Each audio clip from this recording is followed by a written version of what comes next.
Nasib apes dialami Ida Nyoman Darme, warga asal Banjar Dinas Eka Atnyana, Desa Tianyar, Kubu, Sabtu 17 Juni.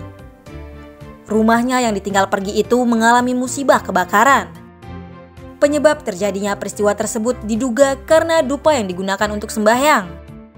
Klien Banjar Dinas Eka Atnyana, Iputu Adi Wiranata menyebutkan tidak ada korban jiwa dalam peristiwa itu.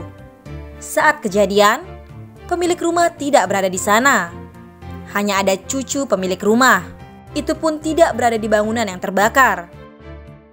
Peristiwa itu dikatakan pertama kali diketahui cucu pemilik rumah yang saat itu keluar rumah.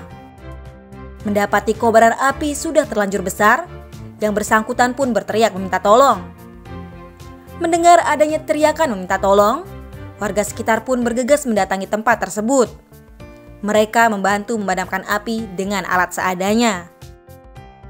Tim Bali Express